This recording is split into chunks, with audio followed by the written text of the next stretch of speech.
Another thought experiment, okay? The Iran deal, okay? Let's assume every fact happened exactly the way it did. Let's just change one fact. Let's assume Iran is not run by crazy Ayatollahs who say Jews are apes and pigs. Let's assume it's run by white supremacists who say blacks are apes and pigs. And they say, we're going to kill all the blacks. We're going to drop a bomb on them. And they got a clock ticking in Tehran. They're going to tick down to the day when they kill all the blacks. Okay, do you really think Barack Obama would have signed an Iran deal with that country? They get to keep the first generation centrifuges, continue the research, do the research to weaponize it on a missile, which everyone says is the hardest part. They get to make weapons in 5 years, missiles in 8. They can enrich uranium in 10. Oh, and by the way, in the meantime, they get over $100 billion to support insurgents who are killing the black people because blacks are apes and pigs. It never would have happened. What had to happen to get there? We need an answer. The Jew saw them all, beat them all, and is now what he always was. All things are mortal but the Jew. All other forces pass, but he remains. What is the secret of his immortality? This is the Jew Function episode. I can't remember which, but it will be in the title. Hi, Seth. Hey, speak. And we're very, very happy to have with us a great guest, which we almost had a few weeks ago, but then we didn't. And now we finally were blessed by his presence. He is a writer and analyst, is focused on anti-Semitism, obviously, because he's here. He writes about Israel, Jewish life in America, and he's recently the author of American Intifada, right? Israel, the Gaza War, and the new anti-Semitism, a sharp examination of how anti-Jewish hostility has reemerged across U.S. institutions and culture. That's a concise subhead right there. And we're very happy to have him on the Jew Function and talk about some of the things that stir up the left, but mostly things that stir up the Jewish heart, because that's what we're really interested in most of all. So Uri, hi, welcome to the Jew Function. Hi, thanks for having me. Great to be here. It's great to have you. By the way, if you're new to the Jew Function, that includes you. You're welcome to listen to the first season, the first 22 episodes. You have to dig a little bit, but you can find it on Spotify and YouTube, where we lay out the entire the Jew Function thesis and also why the reason why the name the Jew Function. You'll find it there, and in general, just like and subscribe to the show, hit the bell, and you'll know when a new episode comes up. And I wanna start maybe with your book. Even before, usually we kind of get personal, but maybe we'll start with your book and then we'll get personal. But you're saying that something that's happening now in America, I think we're all seeing it. It's not just a general critique of Israel. There's something deeper that's happening, maybe even more ominous. So what do you actually mean by American Intifada? And how is this maybe different or a more evolved form of the kind of hate Jews used to face in America before? So this is a very unusual kind of anti-Semitism that we're seeing now, because it's paved with the best of intentions. So I would say anti-Semitism is a lot like cancer. There are lots of different kinds. Some are more aggressive than others, and some are unfortunately not treatable, but some other versions are. So if you talk about a Tucker Carlson, a Nick Fuentes, a Candace Owen, they've got the pancreatic anti-Semitism stage 4 that spread to the liver. It's not treatable. I can't help a guy like that. Never debate a guy who denies the Holocaust. You're wasting your breath. But fortunately, there is a different kind of anti-Semitism. There is, I could call it anti-Semitism light. It's generally from people who are center left. And that is, I think, a much more treatable form. And what really caused me to start thinking about this was right after the October 7 attack. And we all know what happened. Barack Obama, before the Israeli army even went into Gaza now, Barack Obama tweeted, look, we have to face facts, he said. There's unclean hands on both sides. Like, whoa, unclean hands on both sides. Where's the moral equivalency? And he said what? He said, because we have to face the fact of what he called the, quote, unbearable occupation, unquote. Now, as anyone who has even a passing familiarity with this conflict knows, there was no occupation on October 7. Israel had withdrawn from Gaza over 18 years before. So why would someone as smart as Barack Obama say something that is just patently false. And I give dozens, maybe hundreds of examples of this throughout the book of, otherwise really serious people saying things about Israel that are just laughably, demonstrably false. And even people who are just, let's just say, not classic anti-Semites. So, for example, Barack Obama was surrounded by Jewish people at every station of his career. All his top aides were Jews. Rahm Emanuel was his chief of staff. He's a former Israeli, of course. You could just literally go down the line. Jimmy Carter, well, he's actually another story. Bill Clinton, everyone who knows him says that his daughter is literally his whole world, and it's his only child. And she married a Jewish guy named Mark, I forgot his last name, Rosensky, something like that. These are not what you would think of as classic anti-Semites, but yet time and again, we find them saying things about Israel that are just patently false. And I think the best way to understand the phenomenon is to engage in a thought experiment. So people who are listening to this podcast, I'm sure already know what happened on October 7th, but just as a brief kind of recap, you have this hideous attack, 1,200 people murdered, totally unjustified, many, many women raped, 251 hostages, thousands wounded. Every opinion poll showed that the entire Palestinian public supported this, both in Gaza and Judea, Samaria. Palestinians regularly refer to Jews as apes and pigs. And if you don't believe me, just go on Google, type in Jews, apes and pigs, or Palestine apes and pigs. Scroll with your mouse. You'll see what I'm saying is true. And then one last fact, the Biden administration budgeted billions of dollars of aid for Gaza, not for Hamas, of course, but for what they termed the innocent civilians. Okay, let's assume every one of those facts is true. Let's just change one fact. Let's assume the attackers were not Palestinians. Let's assume they were Germans of another era, or Russians, or let's say white South Africans. In other words, let's assume they were white people who say Jews are apes and pigs. Do you really think Biden would have given billions of dollars of aid to the poor white supremacists? The answer is obvious. And now hold the thought. Let's carry this all the way through. So in this parallel universe, it's white supremacists who attack on October 7th, not Arab supremacists. But let's assume they murdered 1,200 black people and they rape black women. And then a Republican president says, we're going to give billions of dollars of aid to the innocent civilians, the innocent white supremacists who say that blacks are apes and pigs. It never would happen. And if it did, there'd be rioting in the streets. So what's going on here? What's going on here is a classic textbook case of cognitive dissonance. Cognitive dissonance is a phenomenon that was discovered, or I could say identified, in the 20th century by a Jewish psychologist named Leon Festinger. And it says that when people have deeply held beliefs and then facts appear that contradict the beliefs, people change the facts, not the beliefs. We all do this. For liberals, the core value, more important than anything else, is fighting racism, which, by the way, is a beautiful thing. And if we were talking about the legacy of slavery and white, apartheid, we'd find a lot of common ground. The problem is these things have literally nothing to do with the Arab-Israeli conflict. It's a totally different fact pattern, but they're so used to thinking of a world in which white people are oppressing people of color. They're backing the people of color. Now, again, the facts don't justify it, so they change the facts to fit the narrative, hence the cognitive dissonance, hence Barack Obama and others saying things that are just patently false. But so you want to ask a question, or should I ask a question? Go ahead. This is 21st century America, internet, all the rest of it. Are people that dumb? What's happening here? If there's one thing we know from psychology, it affects the most brilliant, Nobel Prize winning physicists, and it affects the dumbest, I don't know what you want to call it, the lowest person, the homeless guy on the street. Okay. We all are humans.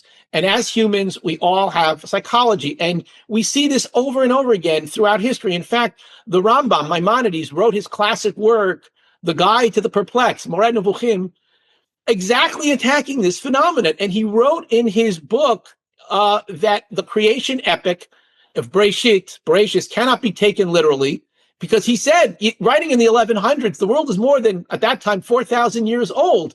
Now, you have to, and he said, and he laid down the law, when the pshat, when the translation or interpretation of the Torah is contradicted by the facts, we change the interpretation, we don't change the facts. Rabbi Yehuda Hanassi, the Judah the Prince, says the same thing in the Talmud. This is what we do now. Moreh Nevuchim Guy to us was very badly received at the time. There was a Rabbi Shlomo of Montpellier who had a book burning. This is in the 1100s. Right. Now, it's true that after the Rambam passed away, Rav Shlomo asked for forgiveness and he retracted. Fine. But the point is, we all do this. And it takes a very smart person who thinks out of the box to think outside their box. I mean, myself, I'm constantly engaging in thought experiments to try to isolate my own biases. So I wrote a history of the Yom Kippur War. And when I was researching it, I discovered that there was an incident in Sinai in which Israeli soldiers executed 20 Egyptian soldiers. They did it because... It's the famous one, yeah. Yeah, the day before, the Egyptians had executed a soldier and a combat reporter. So when they caught 20 Egyptians the next day, they wanted a little frontier justice. I'm not defending it, of course. Now, I'm writing this. These are not easy things to write about when you support Israel as much as I do. But then I engage in what I call the Belgium test. Would I write about this if it was Belgium? And the answer is, yeah, I would. So it's in there. I put it in the book. There are other things like that. For example, Israeli generals after the 67 war spoke of the Arabs in very, very dismissive terms, borderline racist. Again, I asked them, what do I need to write about this for? And feed into that whole racism narrative. But then once again, you did the Belgium test. I would put it in if it was Belgium. So I put it in there and it's in the book. And I'm happy to say most of the reviews that I got, the one word I always look for was even-handed. That's the highest praise. If you achieved that, you did your job. And that's the word that came up again and again. Otherwise, it's not history. It's whatever you want to call it, public relations, propaganda. The point is, it's really, really, really hard for us humans to think outside our box. So the first question you have to ask yourself is, what is the box in which that person is thinking? And for example, Jimmy Carter is maybe the best example of this. Jimmy Carter hated Israel. And people ask the question, where's this hostility coming from? And he writes about it in his memoir, Jimmy Carter does, that he identified the Palestinians as the Indians. Jimmy Carter was wealthy because he inherited a plantation. That plantation was built, first of all, by enslaved Africans. That's number one. But it was built on land that was stolen from the Indians. And he writes about this. His great-great-grandfather, a man named Wiley Carter, bought the land for a song because it was stolen land, and he felt bad about this. So if I was a Jimmy Carter and I grew up in Plains, Georgia, in basically what was a Jim Crow South, where blacks had no rights, maybe I'd think the same way. But if you know anything about the history, you know that it's ridiculous. This has nothing to do with Palestine. The Jews who came to Palestine didn't come there as conquerors. They immigrated there legally. The land they settled, they bought it. They bought it from the Palestinians themselves at the price the Palestinians set, which was exorbitant. There have been studies on this at a time in which fertile farmland in Nebraska and Iowa was going for about $100 an acre. People were paying $1,000 an acre for swamp and desert in Palestine. Now, I don't fault the Palestinians. I have a day job. I'm in real estate. We all know it's valuable. Location, location, location, right? So if people thought it was worth 10 times as much, it was worth 10 times as much. But having immigrated there legally and bought the land, where's the complaint? Where's the beef? The answer is it's based on all bigotry, which is ignorance, and growing up thinking a certain way and then thinking inside that box and then letting cognitive dissonance do all the rest. Uri, you're first of all, it's fun, really fun listening to you speak. You have a great grasp of these things. You're even-handed and a passion. When you look backwards, you're able to, like Monday morning quarterback the situation, you're able to see the cognitive dissonance, in Barack Obama, in Bill Clinton, in these situations. So equally, if you if you can, if we were 10 years from now, and let's say we're 10 years into the future, and somehow we were able to, I guess there's two questions. One is, what would be a good outcome in the situation we're in now, right? So let's say it's 10 years from now and we achieved some good outcome. And now you're looking back. What were the things? So cognitive dissonance is one definable thing. What are the other things that happened that were implemented that people did psychologically or through policy or through PR or through books or education? What happens so that in 10 years from now, it ends up being a good situation? What Israel needs to do is the same genius, and it is genius, and creativity and brilliance that they've brought to the field of military, I can almost say science or tactics and technology. They've got to bring that to their messaging. They've just not paid attention to the messaging. And many people have noticed this. This war is going to ultimately end up costing Israel about $100 billion. Of that $100 billion, not even $500 million was spent on PR. And if you ask me, the messaging is all wrong. The messaging has to be all about one thing, and that's hypocrisy. So, for example, whenever they confront Israeli spokespeople and they say, but what about all the suffering among the poor innocent civilians? The answer I find over and over is they say, but what about October 7? Okay, that's the wrong answer. That is not a response that is going to persuade people, because the response to that is obviously, okay, October 7 was awful. We all agree on that. But how can you inflict such terrible misery on these poor people? There's a response to that.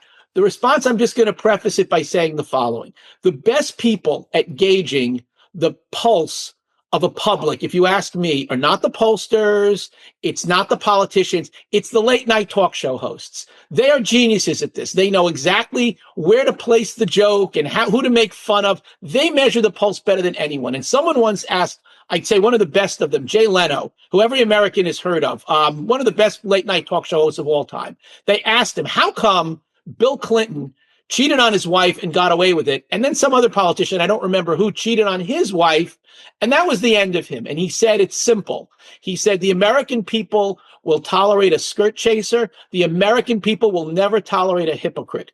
The other guy was a Bible thumper. He was like one of those kind of guys. Okay, so here's now what the messages should be. Ben Rhodes, Barack Obama's top aide, wrote an op-ed piece in the New York Times about 2 weeks ago in which he trashed Israel, all the suffering they inflicted on Gaza. By his definition, he himself, Ben Rhodes, and his boss were war criminals, because what no one seems to ever talk about is what America did to ISIS in the war against ISIS. So if you go to the U.S. Army Department of Defense Law of War Army Manual, so there are literally dozens of lawyers in the Pentagon, and their only job is to go over all of America's treaties and all of the Geneva Convention protocols and then distill it into a set of regulations to guide the actions of American soldiers and officers. Section 5.20 says, black on white, starvation is a legitimate method of warfare, unquote. That's a quote, okay? That's not just words on a page, that's policy. You can look this up. On of course, not only that, starvation, siege, there's a lot of things that Israel just didn't do because we did not do. So Barack Obama starved cities. The city of Fallujah was besieged. It's described in a Huffington Post article, April 29th, 2016, by a woman named Christine Alfred. By that moment, and that's early in the war went from 2014 to 2021. Already in 2016, she wrote that 140 people had already starved to death in Fallujah. The rest of the city was making soup out of grass. She confronted Josh Earnest, who is the spokesman for Obama, and to his credit, he didn't deny it. He said, look, it's a tough situation, but we got to defeat ISIS. They asked American officers, why don't you parachute supplies in? And they said, because if we do, ISIS will take control of it, much as Hamas did. So how can it be Barack Obama starved cities, legal, moral, ethical, proportional? Netanyahu supplies 2 million tons of food. That's genocide. How can that be? How can it be that in December of 2016... So, Ori, the facts are there. So what? It's 10 years from now. We have a good solution. First, you need to tell us what the good solution is 10 years from now that we achieved. But also, what had to happen to get there? You're right. I'm sure you could spend an hour telling us all of the evidence, but we need an answer. We only have you for another 45 minutes, so we need an answer. Or the answer is, I think the answer has to be that in the area of messaging. First of all, I always find there's a wonderful old saying in the Talmud, the Gemara, Divrei Chachamim benachas nishmaim. The words of the wise are said nicely or politely. There's a modern Hebrew word, minumas, but that's the word they said polite in the old days. Always be polite, never descend to that level of screaming and name calling, because you don't convince people that way. There's a famous story where Martin Luther King was leading a protest and a woman screamed the N-word at him or something like that. And he just stopped and he walked over politely and he said, now, why would a lovely, beautiful young woman like yourself say something so hurtful?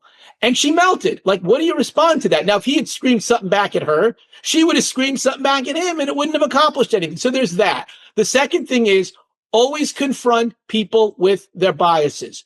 If they're honest, by the way, the initial reaction is usually they get mad. People get really mad when you confront them with their biases. But let me give a perfect example. Another thought experiment, okay? The Iran deal. Okay, let's assume every fact happened exactly the way it did. Let's just change one fact. Let's assume Iran is not run by crazy ayatollahs who say Jews are apes and pigs. Let's assume it's run by white supremacists who say blacks are apes and pigs. And they say, we're going to kill all the blacks. We're going to drop a bomb on them because a black country is a one-bomb country and they got a clock ticking in Tehran. They're going to tick down to the day when they kill all the blacks. Okay, do you really think Barack Obama would have signed an Iran deal with that country? They get to keep the first-generation centrifuges, continue the research, do the research to weaponize it on a missile, which everyone says is the hardest part. They get to make weapons in 5 years, missiles in 8. They can enrich uranium in 10. Oh, and by the way, in the meantime, they get over $100 billion to support insurgents who are killing the black people because blacks are apes and pigs. It never would have happened.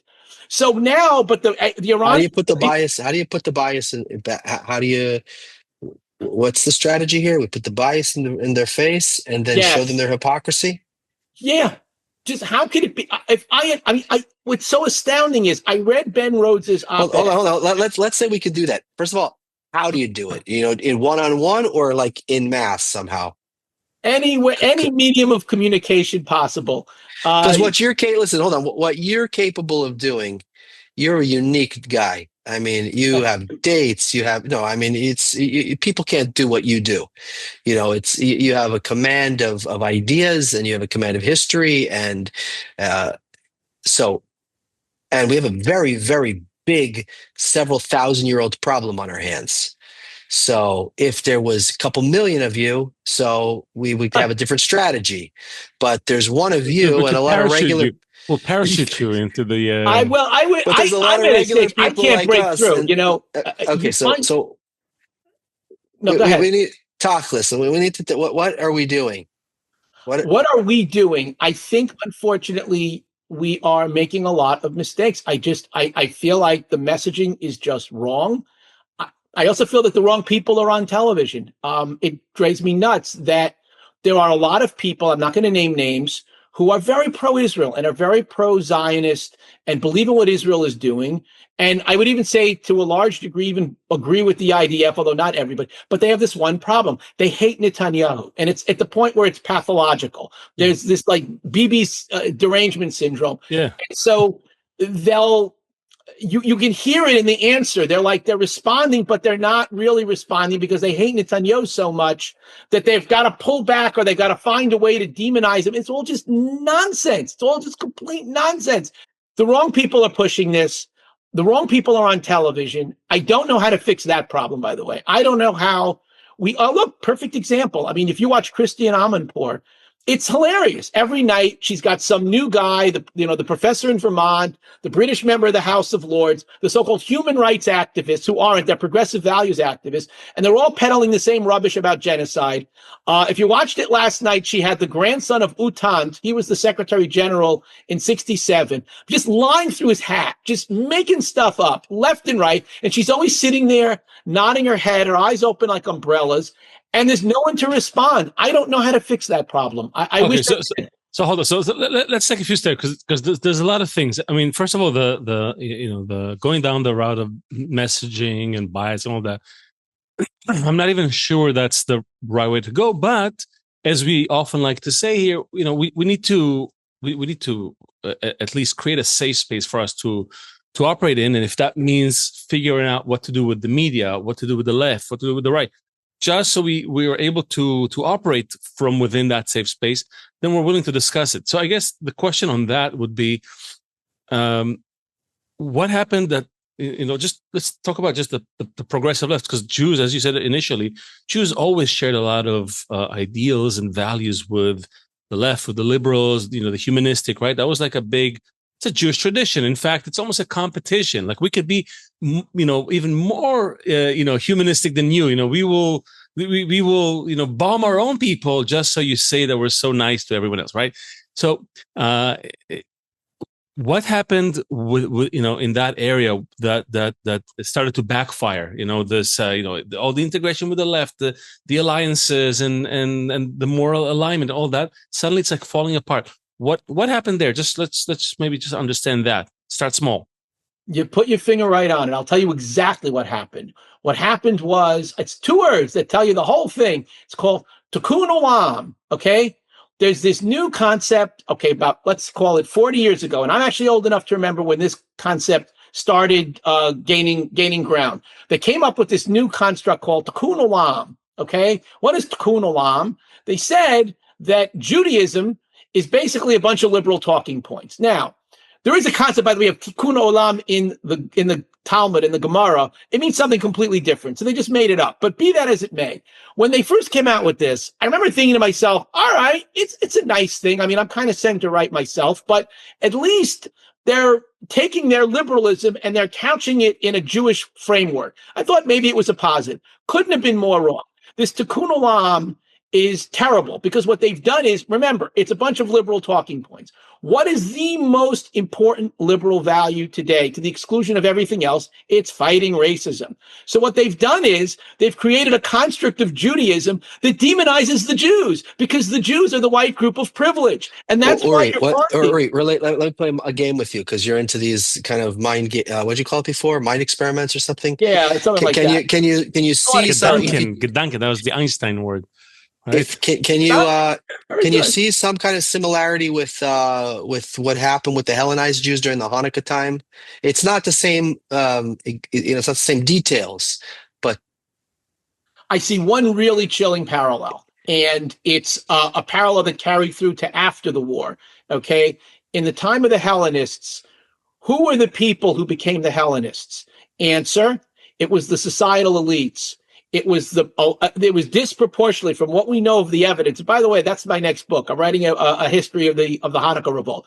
Amazingly, no one has written a good narrative history of it, so I've been researching this. But anyway, you should listen to our podcast on that. I think it's episode we have 2 18. episodes on that. Yeah. Do you really? I'll look forward to getting it. Yeah. Yeah. We'll send those to you. The people, if you look, by the way, this was the same thing in the First Temple era. In the First Temple era, the problem was idolatry. But if you look carefully, you see there was one king who, Yehu ben Nimshi, who demanded that all the idol worshippers of the whole land come to one place. He tricked them into thinking he supported it. And then he actually killed them all. But they all met under one roof. And he killed them all with just 80 men. It shows there were practically nobody was an idol worshiper, right? How many people could fit in one room and could be taken out by just 80 men? But yet you look at the First Temple era, and who are the idol worshippers? It was king after king after king. It was the societal elites. And if you look at the Second Temple era, it's the same thing. The Hellenists were the elites of society. And then after that, what we know as the Tzdukim, the Sadducees is the English word.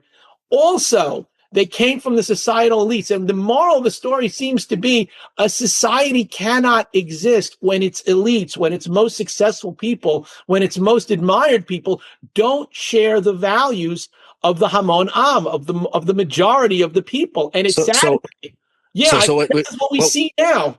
Right. So that's the point, is that what's happening now is not something unique. In fact, you just gave us a couple examples of the exact, almost the same process happening again, right? So we know how it's going to play out. We're going to have a great victory eventually. They'll write about it. And then 500 years later or 800 years later, the same shit's going to happen again, right? And so the point is there another option? Is there another option for us, Uri, besides just repeating this? And if so, can we break out of the bonds of this? Can we live the story that the way it's supposed to be? Can we have that messianic? And I'm not talking, I'm using that word very loosely, but do we have to just do the Yirmiyahu version of everything? Leo and I are set on that. There is a solution to this problem, and we have to look at what happened in history, look at what's going on now, identify all the patterns, and see how this thing works. The one thing we didn't hear you talk about yet is, when does things work well for us? Because you Oh, wait. identified all the patterns of all the negative shit. But where's the patterns of when it works? The pattern of when it works is you're living it right here, right now. I tell this to my kids all the time. There have been about 150 generations of Jews since Shlomo HaMelech, King Solomon, built the first temple way, way back in 966 BCE. Okay. Figure, 3,000 years, 20 years a generation, something like that. About 150 generations. Okay. We're the luckiest one. Think about it. All those generations, you got a strong Israel, a wealthy Israel. We're treated extremely well in America. Anyway, you look at it. Yeah, there's Mamdani, there's anti-Semitism, but we are. I heard Yair Lapid say recently that they asked him, "Are American Jews going to make Aliyah?" And he said, "Look, you got to be realistic. They are the most successful social group in the history of humanity." And you know what? There's a lot of truth in that. Although when he said it, I said to myself, nope, you're wrong. There was one that was even more successful. It was German Jews, but in like the late 19th and early 20s. So it's like a little scary to think about it. It's not a little scary, Uri. It's very scary. But the reality is us Jews, man, we've never had it so good. We've also come up with a model, it seems like, finally, after literally hundreds of years of trial and error, we've come up with a model of Judaism that seems to have legs, where we're increasing in numbers instead of decreasing in numbers. Yes, there is assimilation, but first of all, there seems to be a great awakening happening even among more secular Jews, which is beautiful. I hope it continues. But among Orthodox Jews, for the first time, we have a lot of kids. I have a small family. I only have 4 kids. Most people I know have more than that. And relatively few people are marrying out. Most people are staying inside the fold. So we're basically doubling like every 20, 25 years. Go out 100 years. If we could just keep the trending going, there'll be 10, 15 million Orthodox Jews in America. There'll be 20, 25 million. If there's not another Holocaust in America. Well, if there's not another Holocaust. Yeah. Just to, I don't want to put some water on the fire here, but history shows that the number of Jews remain relatively consistent throughout history, even as all other nations kind of go up. China, look at China, where they were, where they are today. Jews, mostly the same. Well, that's what's changing. It's changing for the better. By the way, China's about to fall off a cliff demographically. A lot of the countries around the world, but they're not going to descend back to the level of where Jews are. The interesting part is that the relationship, the ratio between the number of Jews and world population hasn't changed much. We always keep to a very specific relationship between the number of Jews, because it's not a quantitative thing; it's a qualitative thing that we're talking about. And even in that we haven't really gotten to kind of the heart of our discussion. So I want to take you a qualitative step forward before we continue, before we kind of bury the Jews of America. I want just to ask. So, as someone who has studied Jewish history and is very much engaged in it right now and has this passion, and you're connected to Israel, you speak the language, all those things. If you had to explain to someone, like let's say an alien that landed here, what is this group of people, tiny group of people that's so successful, right? Improportionately so. What's up with that group? What is that group? How would you define that group to this alien?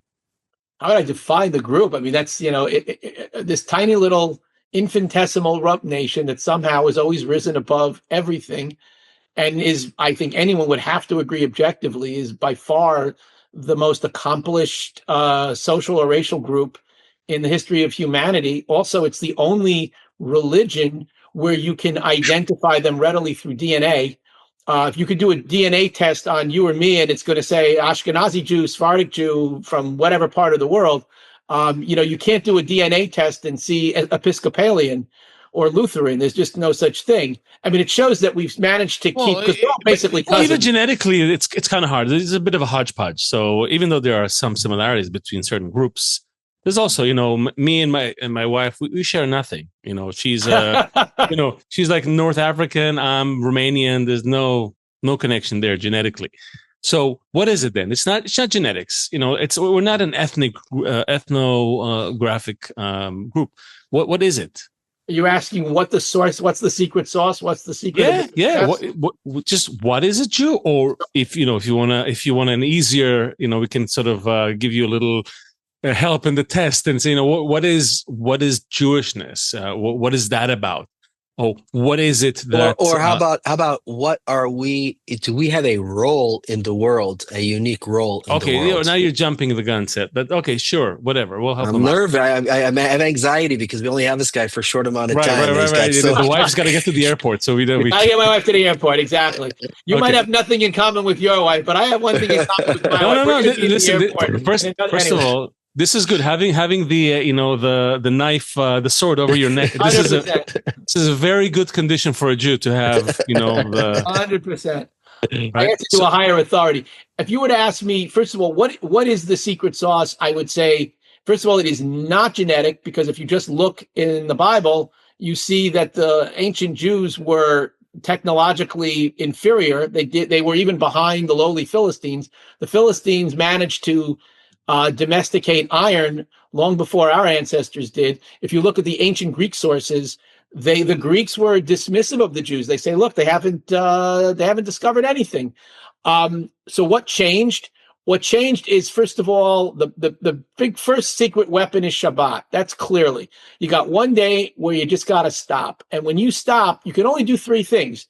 You're allowed to eat, you're allowed to pray, and you're allowed to open up a book. So we eat, we pray, and we became the people of the book. So that's where the education comes from, right there. And it's clear from archaeological evidence that there was, except for a few bad periods of history, there was almost universal literacy going back into the First Temple era, something utterly unthinkable on the rest of the planet. Famous story, Gideon, the judge, right? In the book of Judges, he got angry at a village, and it says that he said to a young boy, a Na'ar, he sat him down and he said, write down the names of all the people in the village. And all the Bible critics said, what do you mean? A little kid could just knew how to read and write? That's ridiculous. But sure enough, in 1935 in Lachish, archaeologists found a message that was written from a military outpost in Lachish back to headquarters in Jerusalem, and it was in 6 different handwritings. And they said, wow, if 6 different guys in any old army post in the middle of nowhere could write, that means there really was universal literacy. So yeah, the book of Judges got it right. So that's the first one. The second one is we are the most self-critical people in the history of humanity, hands down, beyond rational debate. But long before Socrates walked the earth, go back to the First Temple period, you've got Isaiah, you've got Jeremiah, you got Moses. And the message is always the same. The people are corrupt, the people are sinners, the people are awful. And the whole concept of Judaism was different from the other nations. The other nations were idol worshipers. So what did that mean? They believed there were multiple gods. And the way you worshiped God was by showing insane devotion to that God. Human sacrifice was common, cutting yourself. We see this from the Torah. The Jewish people were the first ones to say, no, there's only one God, and that's not what God wants. God wants us to do the right thing, to be moral. So when bad things happen to us, we didn't say, well, our God is a weakling, let's go join another God. We said, no, we must have sinned. We must have done something wrong. And when you're criticizing, you're also improving. So that's the secret. Slowly now you're improving, you're implementing change. Now, I would argue modern Israel has made a vice of a virtue. There's what they call the Tarbut Arifat Harashim, what they call the culture of decapitation, where they just want to fire everyone at the drop of a hat and everyone has to resign. And I don't agree with that. Interestingly, though, America does it the other way around. We are somewhat forgiving of our military leaders and our political leaders, recognizing how hard their jobs are and recognizing that they've dedicated their lives to the public. We are harsh that way with our journalists. So if you're Dan Rather and you issue a memo that's false, you're done. Your career is over. If you're Brian Williams, the Magish Chadashot, the #1 news anchor in 2015, when nightly news actually meant something, and you tell some story that his helicopter took fire in Iraq, and it was not true. Finished. The #1 rated news anchor. It was the end of his career. Peter Arnett, the #1 military correspondent of his era, wrote a piece out of Iraq in 2003, which was praising the enemy. Done. It was the end of his career. Hold on. We need to laser focus here. Israel journalists can lie through their hat and everybody forgives them, and I have no idea why. So you brought up. So I'm just summing up. So self-criticism. We need to. This guy's a weapon speak. We need to focus this energy. I know. I'm trying. So you're saying self-criticism is the number one. Like that's what self-criticism and education. Those are the two. That's it. If you can do that, very hard to do both. By the way, it's really tough to do this stuff. But if you can do both, you're going to start winning those Nobel Prizes. Well, so I gotta throw it back at you. So you're saying self-criticism, education.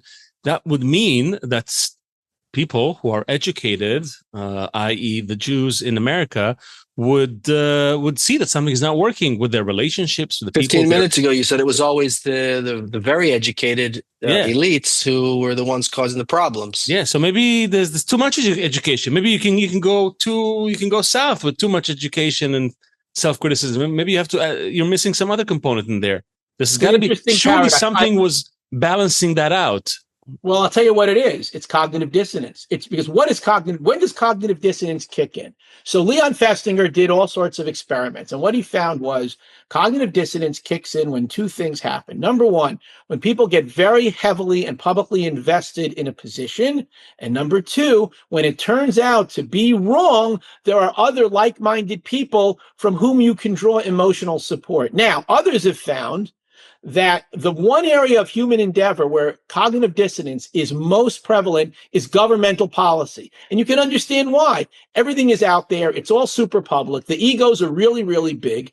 And there's always lots of people around you who agreed. So when it all turns out that the Vietnam War was a catastrophe, you're still going to have some guy to tell you, no, just stay the course. Or when it turns out something else, that you blew it on COVID because you thought it was better to not do a lockdown and people are dying by the hundreds of thousands, there'll be someone to say, no, it's fine. Don't worry about it. Ingest bleach or whatever. It's all good. Don't worry. So what you find is it's when the elites start taking positions, they're the more prominent ones. They in a way box themselves in. No one in politics ever says, oh, I did this and I was just wrong. I made a mistake. It happens once in a blue moon. In Japan, they say it in Japan sometimes. Sometimes in America and even in Israel, the Israeli left is still arguing that Oslo was a good thing. Like, how at this point can you even come on, guys? It's time to wake up and smell the coffee. Right? Okay, so Uri, we're dealing. Here's the thing. Well, go ahead. Okay, sure. Go ahead, Seth. Go ahead. Yeah. Okay. These what were they saying? Technology. They go. It's a feature, not a flaw. It's a feature, not a bug. Like these are features of the. If a person is a piece of software or a piece of hardware with software running on them, you're talking about features of the software. These are not bugs. Cognitive dissonance is not a bug. The benefit, like for example, when I was younger, I was very, very annoyed that everyone in the world is just a sheep. It really bothered me. I was 18 years old. I noticed everyone just eats McDonald's, drinks Coca-Cola, just does whatever they're told. They just follow everything, And then I realized it's actually great that everyone's a sheep. Too bad there's not a good shepherd, because everybody would do good if only somebody was educating them or advertising them to do good. Then the Rambam says, right? Even if 1,000 blind people walk, if one can see at the head of the column, right, they're safe. Well, what I remember saying is I would rather say one thing. I would rather say something that gladdens the heart of one wise man, even if it angers 10,000 fools. Fine too. That's fine too. Go on. Okay, Seth. So it's not a problem that everybody just follows stupid shit blindly. The problem is it's not a problem that everyone just follows. The problem is that they're not following in a good direction. In a direction that's fruitful for everyone. So we're not going to change the fact that cognitive dissonance matters. The good cognitive dissonance would be, even though you have every reason to hate the other, we're still choosing to love. Or even though we have every reason to fight our fellow Jew, for some reason, we're still going to love. Well, but here's thousands of reasons why you should be against the Netanyahu, or 1,000 reasons why you should be against the ones on the left. No, we're still going to love. So we have to use all of these things that you pointed out throughout history. All of the are actually features of a Jew or of a human. They're not actually flaws. We have to figure out now, and hopefully you with that brain in the next 10 minutes can figure out, how do we use them toward the right way, because what we're saying is that it is possible that anti-Semitism is a result, is pushing us out. If we're doing the thing that we're supposed to be doing, then anti-Semitism doesn't need to rise. You said, Jews have had it better than anyone else in the world. Oh, wait, there was a time when Jews had it better. That was Nazi Germany. Oh, So Nazi it's Germany. obvious what's going to happen next. It's obvious if we don't. It's obvious. This could be the most unintelligent thing you've said in the last hour. If you think that now is the one time in all of Jewish history that the same pattern isn't going to repeat itself. How? Well, you're living in Princeton, so obviously you don't think it's going to happen either. I mean, He got you there. Look, hold on. I want to build a bridge here. On my screen, you guys are on both sides of my picture, because Seth already took like 3 steps ahead, and I want to just make sure that Uri is with us, because he's a smart guy. And I want to make sure that you're on the ball. What we're trying to do is to start, turn the gaze inwards. In other words, the problems with the left, we've had last week we've had a guest here who wrote a book about the national conservatives, the Tucker Carlsons and all those guys who are rising, and anti-Semitism, going crazy, untreatable, as you said initially there, right? Same thing on the left, and we could say, you guys love to write books, you should write books, but we could just look at history. Same pattern, that Jews always band with a certain group to champion a certain cause, usually on the left, to the left of the map, but at the end they end up against the wall. It's always happened in Russia. It happened with the Million Women March. It always happens. So the question is not will it happen. The question is it's going to happen. Now what? Or why do we keep going down the same road? Why are we trying to solve our problem of anti-Semitism? Why are we trying to alleviate our discomfort by forming these alliances outside of our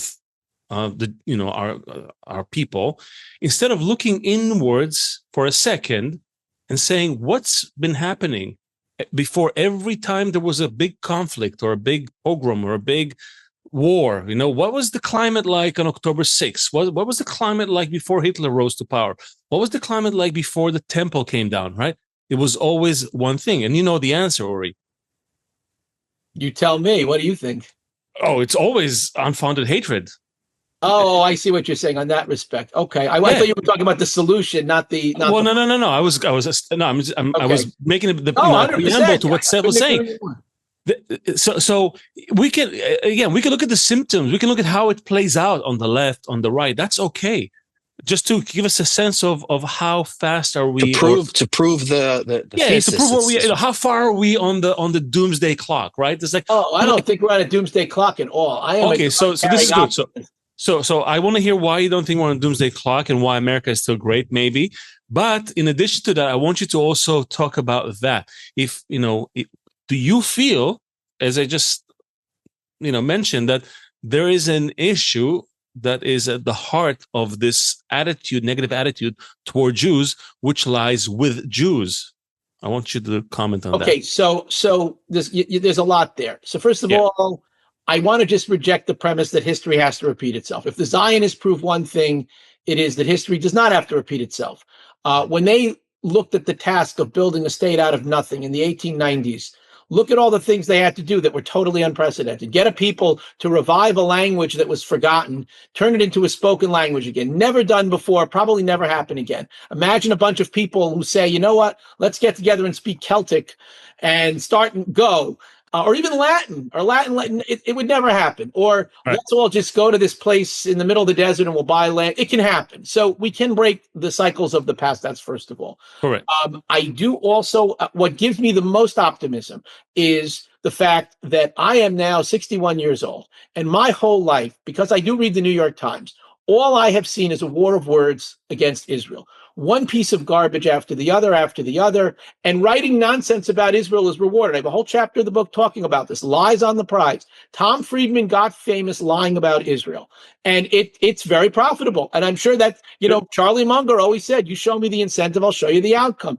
It's great. But yet, despite all this, somehow Israel remains super popular among the population at large. And maybe it does reflect that disconnect between what the elites think and what the public at large thinks. So if the public is educated enough, the public actually does know right from wrong. And it doesn't matter that, for example, the New York Times wrote in 2007 that Israel is occupying Gaza even though they withdrew, which is, of course, ridiculous. And it reflects every story they did about Israel. And it's a lie. And they said there was a draconian blockade of Gaza. And it was a lie. It was not. Yeah, but the New York Times was lying since the time of the Holocaust. So it's not, it's not no surprise All there. right, but the point is, it's still the most prestigious journalistic arm in America. It's probably the most prestigious journalistic. I would say it's probably the single most important journalistic outlet on planet Earth, except maybe for the BBC. And it's who's also lying. Also lying. Yeah, they even have... they even have studies to prove it. Mind you, when their reporters lie, that's it. They're finished. They're done. So why are you optimistic? So everybody lies. No, that's a I'm optimistic. Great book title. I can't help it. Okay, that's good. That's good. Are you planning to leave America? Is there a reason for concern? Should we make room for you here in the safe room? No, I'm not packing my bags just yet. I do own a place in Israel. Although I do rent it out, I am hopeful to own another place in Israel soon. And I do want to divide my time between the two places. But no, that is not out of a fear that I have to pack my bags and get out of America in a hurry. I don't see that happening. Certainly not in my lifetime. I would have to be a very different place than it is now. Okay, so I want to bring up that last piece of the question. But before that, I'll just read a little quote from Albert Einstein because of all your thought experiments. I just thought it was apropos. Specifically about that issue of separation among Jews. Not just separation to the point of being at each other's necks, to the point that we're going the opposite of the one decree that was given to us, which is to be as one man in one heart, or love your friend as yourself, right? Those are the sort of the highest decrees. And when you talk about sages and their what they write about the Jews and what our role is, as Seth mentioned, and why the nations have this attitude toward us. And you said it's self-criticism and education. Yeah, but that's only one side of the equation. The other side was the heart, that connection, that search for this unity, right? As one man in one heart. This is something that's at the heart of what made us a people. So Albert Einstein was asked about this, and he wrote a book about Zionism. You probably know that book. He wrote, if we Jews should, learn, I'm paraphrasing because it's in Hebrew. I'm translating on the fly. If we Jews should learn some lesson from this dark age, then it is the following. We're all connected by a shared destiny. We forget this fact willingly and easily during times of quiet and security. We're too much accustomed to highlight the differences that separate Jews from different countries and different religious streams. And very often we forget that hate and unfair attitude towards Jews all over the world touches each and every Jew. So even Einstein saw that the way people treat us as a group, doesn't matter. You can't separate yourself. You can't be a better Jew, right? You cannot raise yourself above your circle. There's a saying, right? You can't be a better Jew than others. We're together in this. Like it or not, there's something that binds us together. It was an ideology from the times of Abraham, and it just kept growing stronger and stronger. And people who join the fold, they're part of that ideology. It's not about the customs and traditions, because not everybody keeps them. It's not about the genetics, because it used to be about the mom, then it was about the dad, then about the mom again. It's not about those things. It's an ideology, and it's an ideology of one man and one heart. That's what at least hundreds of Jewish sages say. And all the patterns in history that we saw, everything that you listed and we listed here, every calamity was preceded by Jewish disunity, very deep Jewish disunity.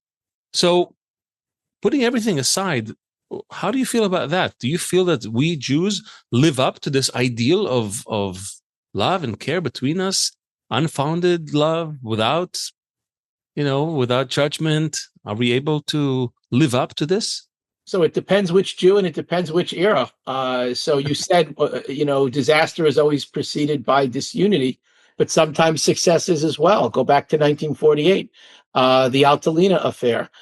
Soldiers under the command of Yitzhak Rabin on Ben Gurion's orders opened fire on Menachem Begin's ship, By the way, they were shooting at them even when they were flailing in the water, which forgetting everything else. By the way, to his credit, one of his last interviews, Yitzhak Rabin said the fact pattern didn't even remotely justify shooting at them. And they fired on them when they were flailing in the water, which is a flagrant violation of Geneva Convention going back to World War I. So I'm just forgetting everything else.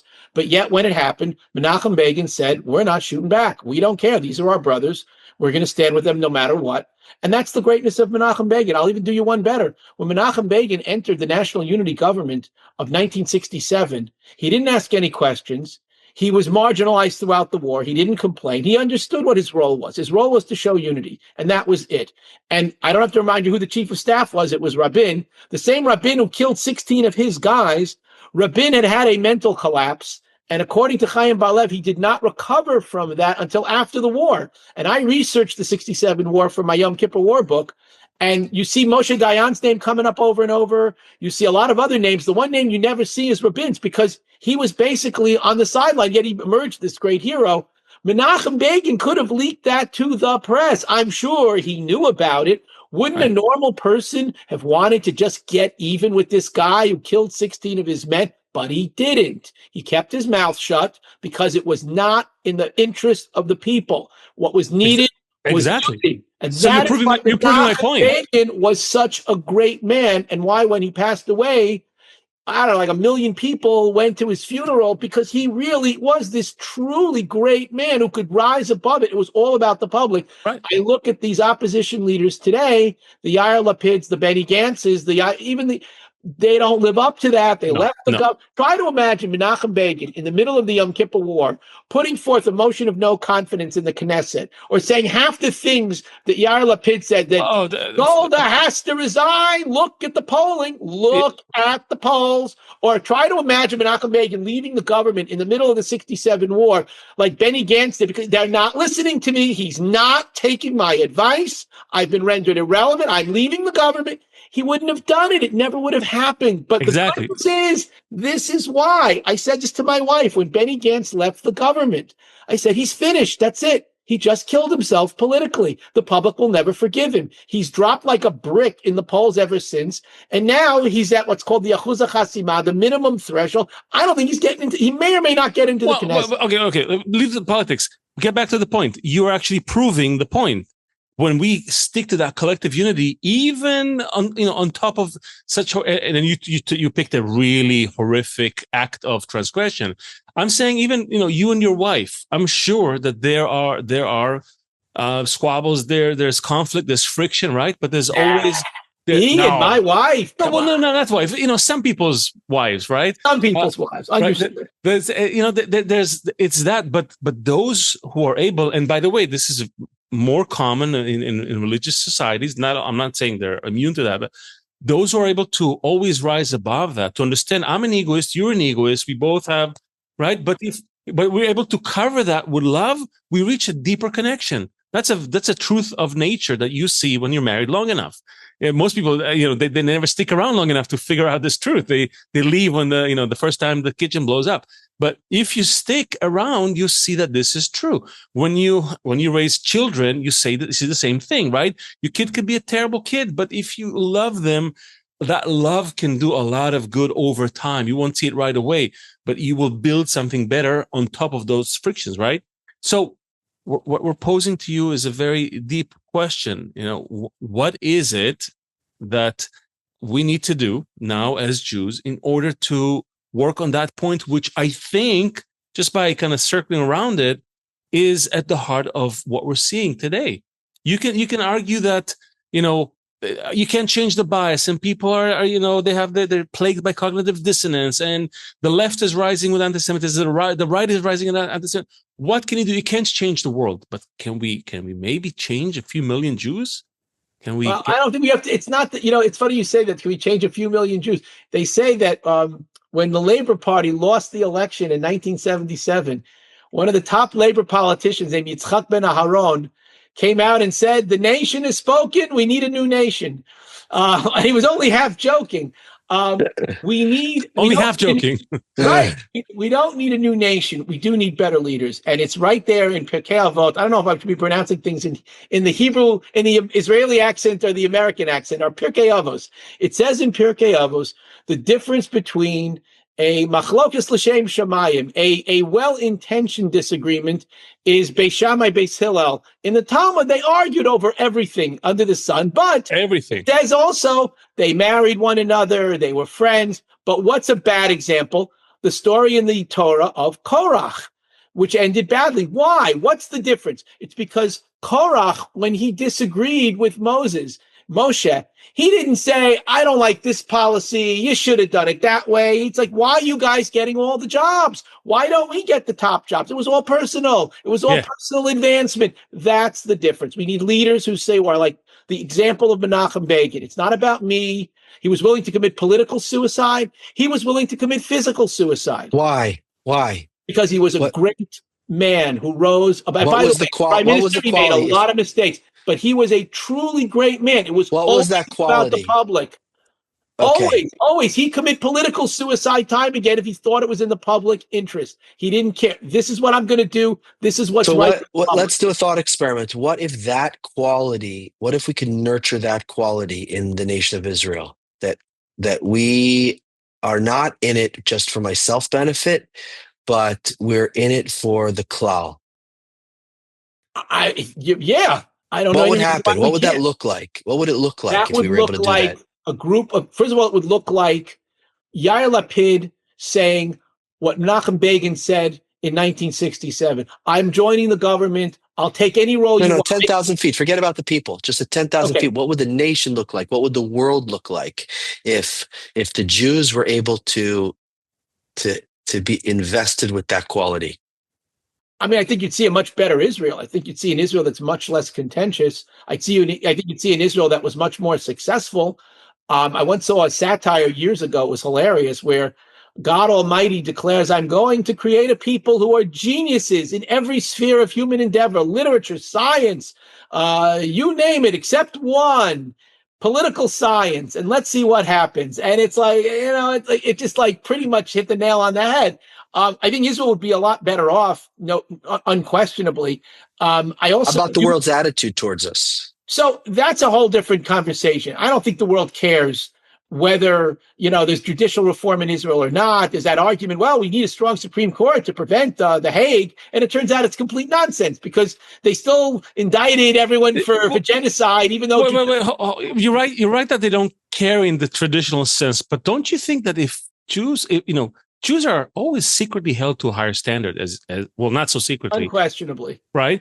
So deep down, everybody's looking up to us. You could say sometimes they look at it from the negative, as it is the case right now, but they also look at Jews from the positive, right? After the Holocaust, we were like the underdogs. Everybody loved, it was fashionable to love the Jews, to see them succeed despite all the odds right now.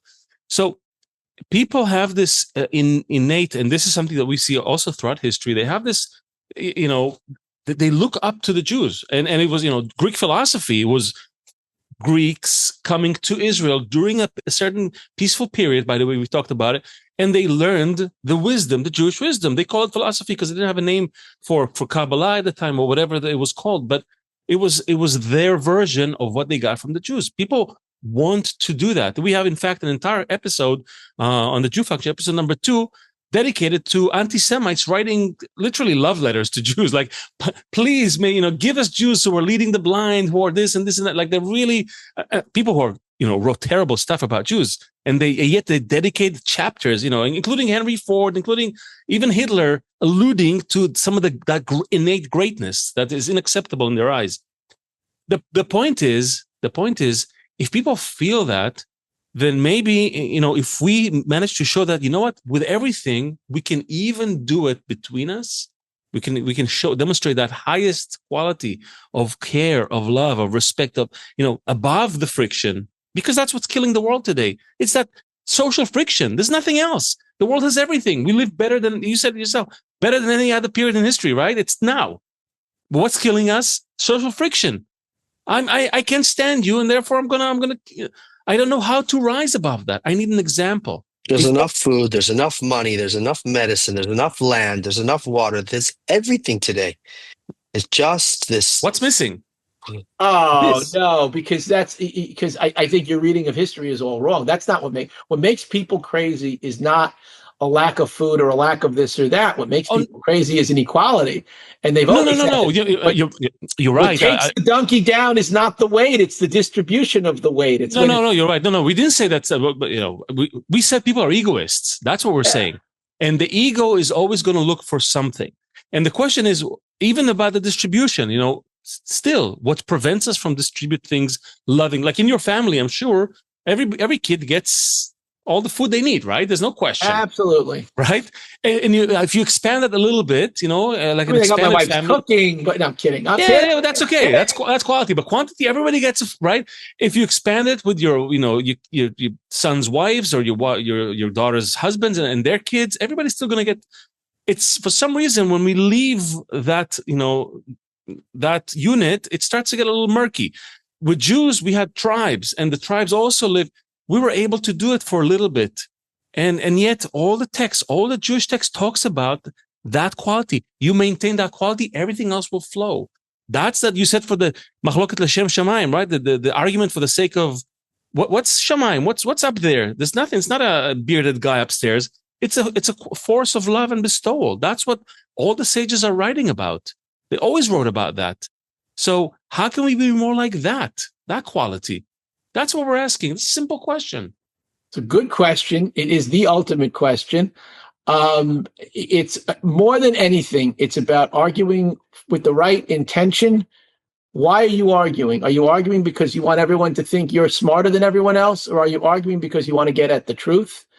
Why do we have this disagreement? Is it because I'm trying to advance myself, my own selfish interests, or am I trying to advance the overall good? Maybe we need better leaders. I don't know. I actually think we're not doing so bad. We could be doing better. We can always be doing better. But at the end of the day, and I would, I always want to, try to end anything on a positive note. I am very, very optimistic for the future. If I'd said to you on October the 8th that we're going to be sitting here a little over 2 years from now with a booming Israeli economy, Bashar gone, the leadership of Hezbollah gone, the leadership of Hamas gone, the Iranian nuclear program, maybe not gone, but certainly badly set back. No one would have believed that Israel would have had the outcome that it had. It's sad that it never seems to get a decisive victory like America achieved, like Britain achieved. But that will come too. The trending is all in our favor. We just have to be smart about this and continue to respect each other, which is more important than even loving each other. If we just do that, it's, the hard part's been done for us. We've been handed this incredible country. We just got to not screw it up. I hope we don't.